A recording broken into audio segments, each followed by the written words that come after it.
حامدا ومصليا أما بعد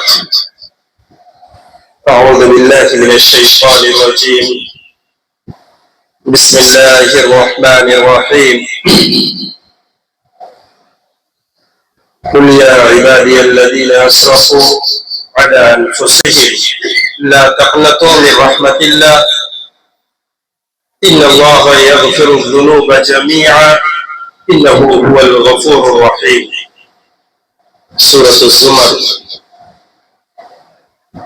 وعن أنس بن مالك رضي الله تعالى عنهما قال قال رسول الله صلى الله عليه وسلم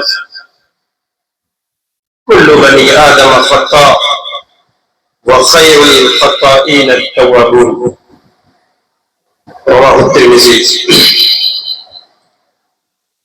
محترم حاضرین، سامعین و سامعات، اولا تمام طرح کی تعریف اس وحدہ لا شریک کے لیے ہے جو سارے جہان کا تنہا خالق و مالک و رازق ہے. بعدہ کروڑوں درود و سلام نازل ہوں تمام انبیاء کرام پر اور خصوصاً آخری نبی جناب محمد عربی صلی اللہ علیہ وسلم پر، جن کی محنت اور کاوش کا یہ نتیجہ کہ آج ہم اسلام کے دولت سے مالا مال ہوئے اور ایمان کے نور سے منور ہوئے. آج کے اس پروگرام میں جس موضوع کے تحت کچھ باتیں ہمیں اور آپ کو مجھے کہنے کے لیے اور آپ لوگوں کو سننے کے لیے مجھے بتائی گئی ہیں، وہ موضوع ہے توبہ اور استغفار. ویسے یہ موضوع تو ایک اچھا خاصا وقت چاہتا ہے، لیکن وقت کی قلت اس بات کی اجازت نہیں دیتی کہ ہم اور آپ ایک لمبی گفتگو اس سلسلے میں کریں. لیکن کچھ باتیں جو مجھے وقت ملا ہے میں آپ لوگوں کو قرآن اور حدیث کی روشنی میں سمجھانے کی کوشش کروں گا. اللہ رب العالمین ہمیں اور آپ کو کہنے سننے سے زیادہ اس پر عمل کرنے کی توفیق عطا فرمائے. دیکھیے، اس روئے زمین پر بسنے والے جتنے انسان ہیں یہ سب کے سب خطا کار ہیں، سب کے سب گنہگار ہیں. گناہوں کا صدور، غلطی کرنا، چاہے وہ جانے میں ہو چاہے انجانے میں ہو، ایک بشر ہونے کے ناطے، ایک انسان ہونے کے ناطے یہ فطری چیز ہے کہ انسان سے یہ غلطیاں ہو جایا کرتی ہیں. اور ہم اور آپ سب کے سب یہ گنہگار ہیں، اپنی غلطیوں کی وجہ سے، اپنے اعمال کی وجہ سے، اپنے کردار کی وجہ سے. کیونکہ یہ بات میں اپنی طرف سے نہیں کہتا، یہ بات جناب محمد عربی صلی اللہ علیہ وسلم کی ہے. راوی حدیث حضرت انس بن مالک رضی اللہ تعالیٰ عنہ بیان کرتے ہیں کہ اللہ کے رسول صلی اللہ علیہ وسلم نے ارشاد فرمایا کل بنی آدم خطا.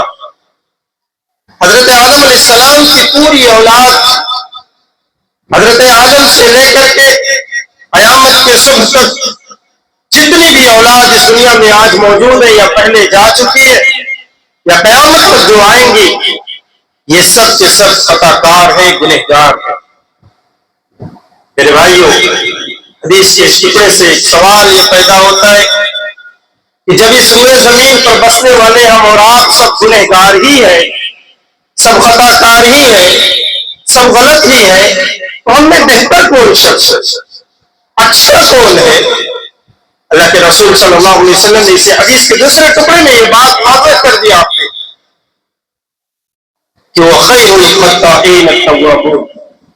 ان خطا کاروں میں، ان گنہگاروں میں، ان غلطی کرنے والوں میں سب سے بہترین وہ لوگ ہیں جو غلطی کرنے کے بعد اپنے گناہوں کی معافی مانگتے ہیں، یعنی توبہ کرتے ہیں، استغفار کرتے ہیں. پتہ یہ چلا کہ ہر انسان خطا کار ہے، ہر انسان گنہگار ہے، لیکن ان گنہگاروں میں بہتر وہ شخص ہے کہ جو غلطی کر لے، گناہ ہو جائے، لیکن اپنے گناہ پر فوراً نادم اور شرمندہ ہو کر کے اپنے رب کے حضور آ جائے، سجدے میں سر رکھ دے اور اپنے رب کے سامنے گڑ گڑا کر کے یہ دعا کر لے کہ اللہ میں گنہگار ہوں، مجھ سے غلطی ہو گئی ہے، مجھ سے خطا ہو گئی ہے، چاہے جانے میں ہوئی ہے انجانے میں ہوئی ہے، اے اللہ تو غفور رحیم ہے، تو گناہوں کو بخشنے والا ہے، تو خطاؤں کو معاف کرنے والا ہے، تیرا یہ گنہگار بندہ سجدے میں سر رکھ کر کے اس سے اپنے گناہوں کی معافی مانگتا ہے، اے اللہ تو اپنے بندے کے اس گناہ کو معاف کر دے۔ یقین جانے میرے بھائیو، اللہ رب العالمین بہت غفور الرحیم ہے، وہ فوراً ہمارے اور آپ کی آنکھوں سے آنسو جو آپ کی آنکھوں سے ہماری آنکھوں سے نکلیں گے، سجدے کے نشان پر اس کی جگہ پر نہیں پہنچیں گے، اس سے پہلے اللہ رب العالمین ہمارے اور آپ کے خطاؤں کو معاف کر دے گا۔ ایک پکے سچے مومن کی علامت اور نشانی یہی ہے، ان المؤمن، حضرت عبداللہ بن مسعود فرماتے ہیں، ان المؤمن یرا ذنوبہ کأنہ قاعد تحت جبل یخاف ان یقع علیہ۔ ایک مومن کی یہی پہچان ہے، یہی اس کی نشانی ہے، یہی اس کی علامت ہے کہ اگر کوئی گناہ اس سے ہوتا ہے نا تو اپنے گناہوں کو ایسے محسوس کرتا ہے جیسے کسی پہاڑ کے نیچے بیٹھا ہوا ہے، اسے اس بات کا ڈر ہے یہ پہاڑ مجھ پر گر پڑے گا، میں ہلاک و برباد ہو جاؤں گا۔ وَإِنَّ الْفَاجِرَ يَرَى ذُنُوبَهُ كَأَنَّهُ قَاعِدٌ كَذُبَابٍ مَرَّ عَلَى أَنفِهِ فَقَالَ بِهِ هَكَذَا۔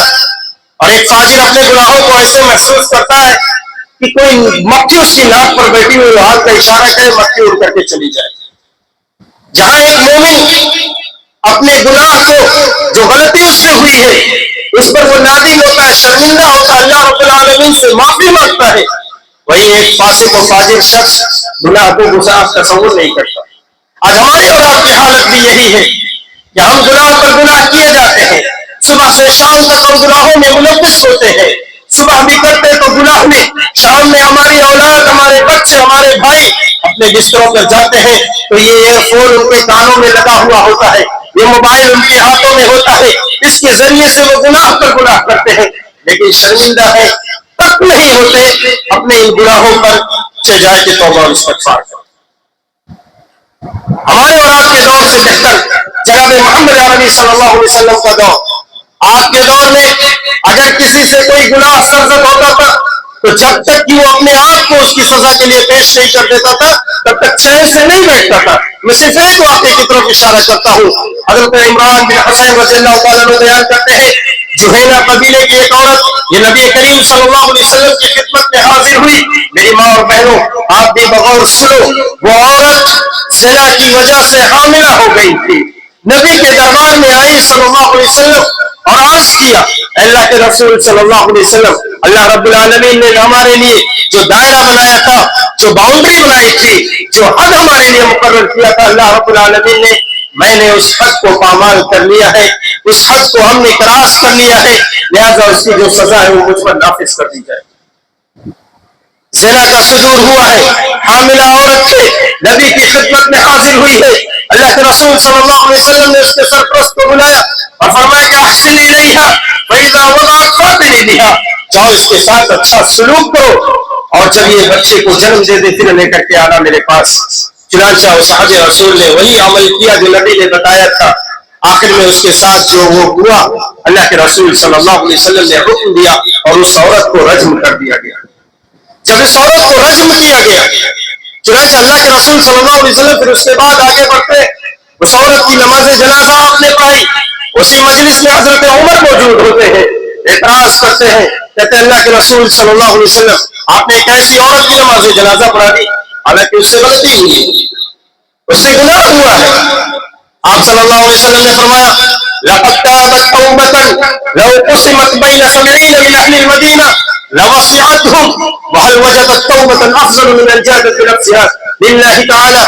اے لوگوں سنو، اے عمر تم بھی سنو، اس عورت نے ایک ایسی سچی توبہ کی ہے کہ اللہ کی قسم اگر اس کی توبہ کو اہل مدینہ کے 70 لوگوں پر بانٹ دیا جائے تو ان 70 لوگوں کو اپنے گناہوں کی توبہ کرنے کی ضرورت نہیں ہے، لَوَسِعَتْهُمْ، اس کی توبہ ان کے لیے کافی ہو جائے گی۔ اور اس سے اچھی بات اور کیا ہو سکتی ہے، اس سے افضل توبہ اور کیا ہو سکتی ہے؟ اس عورت نے اپنے گناہوں کے عوض اپنے آپ کو اللہ کی رضا کی خاطر اس کے راستے میں قربان کر دیا۔ آج ہمارے اولاد کا کیا حال ہے؟ ہم بھی گناہ کرتے ہیں، ہم بھی غلطیاں کرتے ہیں، ہماری ماں اور بہنیں بھی غلطیاں کرتی ہیں۔ ایک جھوٹ کو بچانے کے لیے اپنے شوہروں سے، اپنے بھائیوں سے، اپنے گھر والوں سے سینکڑوں جھوٹ مزید بول دیتی ہے، لیکن ماتھے پر شکن تک نہیں آتی۔ اور وہ عورتیں تھیں، اس زمانے کے لوگ تھے، ان کا یہ عقیدہ تھا ان عذاب الدنیا اہون من عذاب الآخرہ، یہ دنیا کا عذاب یا آخرت کے عذاب کے مقابلے میں ہلکا ہے، معمولی ہے۔ اس لیے اگر ہم نے اس عذاب کو جھیل لیا، دنیا کی اس سزا کو جھیل لیا جو اسلام نے ہمارے اوپر نافذ کیا ہے ان حدود اور ان پامال کرنے کے بنا پر، تو آخرت کی سزاؤں سے ہم بچ جائیں گے۔ آج ہماری حالت کیا ہے؟ ہم گناہ کرتے رہتے ہیں۔ کون سا ایسا گناہ ہے جو ہمارے اندر ملوث نہیں ہے، ہمارے سماج میں موجود نہیں ہے؟ ہم شرک و بدعت کی بات نہیں کرتے، ہم نئے دین کی بات نہیں کرتے، ہم اپنے آپ کو اہل حدیث کہنے والے ہیں۔ بہت سارے ایسے گناہ ہیں ہمارے اندر رچ بس گئے ہیں، ہم ان گناہوں کو گناہ سمجھتے ہی نہیں۔ چل جائے کہ توبہ اور استغفار کریں۔ نماز کے معاملے میں جتنی سستی اور کاہلی ہمارے یہاں پائی جاتی ہے کسی اور کے یہاں نہیں پائی جاتی۔ زکات دینے میں ٹال مٹول ہم کرتے ہیں، امیر ہم ہیں، اپنے آپ کو امیر ہم کہتے ہیں، زکات دینے سے کتراتے ہیں۔ روزے میں سب سے زیادہ بیماری ہمارے یہاں پیدا ہوتی ہے۔ میرے بھائیو یہ بھی غلطیاں ہیں، ہمیں اور آپ کو اس کو بھی سدھارنا چاہیے۔ وقت نہیں، ورنہ میں بہت ساری باتیں کہتا۔ میرے بھائیو اس میں شرم کرنے کی بھی بات نہیں ہے کہ ہم شرم محسوس نہ کریں، کیونکہ توبہ کرنا یہ انبیاء کا شیوا رہا ہے۔ چند ایک انبیاء کا تذکرہ کر کے میں اپنی بات کو ختم کرتا ہوں۔ یہ کوئی نئی چیز نہیں ہے جو لا کر کے امت محمدیہ کے اوپر تھوپ دی گئی ہے کہ غلطیاں تم کرو گے تو توبہ بھی تمہیں کرنا ہے۔ نہیں میرے بھائیو، حضرت آدم سے لے کر کے جتنے بھی نبی اس دنیا کے اندر آئے ہیں، توبہ کرنا یہ ان کا شیوا رہا ہے۔ حضرت آدم علیہ السلام کے تعلق سے آتا ہے، قرآن کریم نے نقشہ کھینچا ہے، وَقُلْنَا يَا آدَمُ اسْكُنْ أَنْتَ وَزَوْجُكَ الْجَنَّةَ وَكُلَا مِنْهَا رَغَدًا حَيْثُ شِئْتُمَا وَلَا تَقْرَبَا هَٰذِهِ الشَّجَرَةَ فَتَكُونَا مِنَ الظَّالِمِينَ۔ اے آدم، تم اور تمہاری بیوی دونوں جنت کے اندر ٹھہرے رہو، جہاں سے بھی چاہو کھاؤ پیو، لیکن یاد رکھنا اس درخت کے قریب مت جانا۔ ایک درخت کی طرف اشارہ کیا اللہ رب العالمین نے، ورنہ تم ظالموں میں سے ہو جاؤ۔ لیکن شیطان کے بہکاوے میں آ کر کے نتیجہ یہ ہوا، جب جنت سے نکالے گئے اس درخت کا پھل انہوں نے چکھ لیا۔ اللہ رب العالمین کے سامنے انبیاء ایک بات یاد رکھے، انبیاء معصوم عن الخطا ہوتے ہیں، انبیاء سے گناہ ہونا یہ ضروری نہیں ہے میرے بھائیو۔ انبیاء معصوم عن الخطا ہے، لیکن اس کے باوجود ایک بشر ہونے کے ناطے، ایک انسان ہونے کے ناطے، جانے انجانے میں اگر کوئی اسے غلطی ہوئی ہے، اسے انہوں نے گناہ تصور کیا ہے اور اس گناہ کی معافی انہوں نے اپنے رب سے مانگی ہے۔ چنانچہ حضرت آدم علیہ السلام اپنے رب سے معافی مانگتے ہوئے کہتے ہیں، ربنا ظلمنا انفسنا وان لم تغفر لنا وترحمنا لنكونن من الخاسرین۔ اے ہمارے رب، ہم نے اپنے نفس پر ظلم کر لیا ہے، اگر تم نے ہمیں بخشا نہیں اور ہم پر رحم نہیں کھایا تو ہم خسارہ اٹھانے والوں میں سے ہو جائیں گے۔ حضرت نوح علیہ السلام کو لے لیجیے، اللہ کے رسول اللہ کے نبی حضرت نوح علیہ السلام، جب ان کا بیٹا حضرت نوح کا معمولی سے طوفان نوح میں ڈوبنے لگا، آپ کا ایک بیٹا، باپ ہے، بیٹے کی محبت غالب آ گئی، فوراً اللہ رب العالمین کو پکار اٹھے اور قرآن نے نقشہ کھینچا ہے، وَنَادَى نُوحٌ رَبَّهُ فَقَالَ رَبِّ إِنَّ ابْنِي مِنْ أَهْلِي۔ حضرت نوح علیہ السلام نے اپنے رب کو پکار کر کے کہا، اے میرے رب، میرا بیٹا میرے گھر والوں میں سے۔ نوح کو معلوم ہے کہ میرا بیٹا مجھ پر ایمان نہیں لایا ہے، لیکن باپ تھے، بیٹے کی محبت غالب آئی۔ طوفان نوح میں جب بیٹا ڈوبنے لگا، باپ سے گوارا نہیں ہوا، فوراً رب کو پکارا، کہا میرے رب، میرا بیٹا میرے گھر والوں میں سے ہے اور تیرا وعدہ بڑا ہے، تو احکم الحاکمین ہے، تو سب سے بڑا حاکم ہے۔ اللہ رب العالمین نے فوراً حضرت نوح علیہ السلام کو خبردار کیا تھا، یا نوح انہ لیس من اہلک، تمہارا بیٹا تمہارے گھر والوں میں سے نہیں ہے۔ کیوں؟ انہ عمل غیر صالح، اس لیے کہ اس کا عمل غیر صالح ہے۔ تمہارا بیٹا تم پر ایمان نہیں لایا ہے، اس لیے اس کا تعلق تم سے نہیں ہے۔ اے نوح لا تسألنی ما لیس لک بہ علم انی اعظک ان تکون من الجاہلین۔ اے نوح، میں تمہیں نصیحت کرتا ہوں، اس چیز کے بارے میں تم مجھ سے سوال مت کرو جس کا تجھے علم نہیں ہے، ورنہ تم خسارہ اٹھانے والوں میں سے ہو جاؤ۔ میرے بھائیوں، جب اللہ رب العالمین نے یہ فرمایا، یا نوح، جس کے بارے میں تمہیں علم نہیں اس کے بارے میں سوال مت کرو، باپ سے بیٹے کی محبت پھر بھی بھول کے اپنے جان کی امان مانگتے ہوئے حضرت نوح کہتے ہیں رب انی اعوذ بک ان اسالک ما لیس لی به علم والا تغفر لی وترحمنی اکن من الخاسرین. اے میرے رب میں تجھ سے پناہ چاہتا ہوں اس بات سے کہ میں تجھ سے ایسی چیز کے بارے میں سوال کروں جس کا مجھے علم نہیں. اگر تو نے مجھے نہیں بخشا تو میں خسارہ اٹھانے والوں میں سے ہو جاؤں گا. ذرا سوچو سوچو، جو باپ چند شکل پہلے بیٹے کے لیے رب سے دعائیں کر رہا ہو، بیٹے کے لیے رب سے مدد مانگ رہا ہو، تنبیہ آنے کے بعد وہی باپ اپنے بیٹے کو بھول کر کے اپنے لیے اپنے جان کی امان مانگتا ہے. حضرت یونس علیہ السلام کو لے لیجیے میرے بھائیوں، جب اللہ رب العالمین نے حکم نہیں دیا تھا حضرت نوح علیہ السلام کو قوم کو چھوڑنے کے لیے، لیکن بغیر بتائے ہوئے بغیر رب کے حکم سے حضرت یونس علیہ السلام نے اپنی قوم کو چھوڑ دیا. اللہ رب العالمین نے اسی بات پر حضرت یونس کی پکڑ کر لی، مچھلی کا لقمہ بنا دیا. مچھلی کے پیٹ پہ حضرت یونس علیہ السلام یہ دعا کرتے ہیں لا الہ الا انت سبحانک انی کنت من الظالمین. تو میرے بھائیو، یہ چند ایک مثالیں ہم نے دی ہیں، ورنہ تمام انبیاء کرام کا یہ شیوا رہا ہے.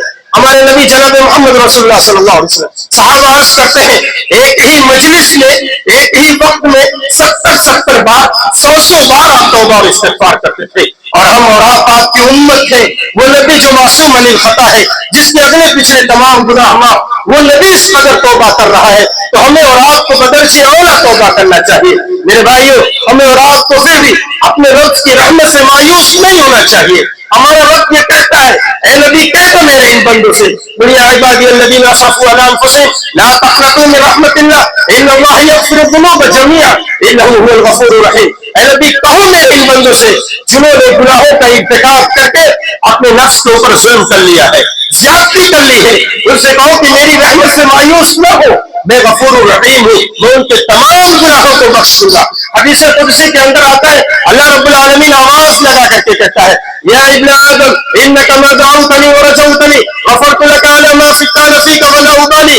اے ابن آدم، اگر تو مجھ سے پکارتا ہے، تمام امیدیں سے مجھ سے رکھتا ہے تو یاد رکھ میں تیرے تمام گناہوں کو بخش دوں گا، میں کوئی پرواہ نہیں کروں گا. اور ابن آدم، اگر تیرے گناہ آسمان کی بلندیوں اور اس کی چوٹیوں تک پہنچ جائے پھر تو مجھ سے مغفرت طلب کرے، کسی اور کے پاس مت جائے، میں تیرے تمام گناہوں کو بخش دوں گا، میں کوئی پرواہ نہیں کروں گا.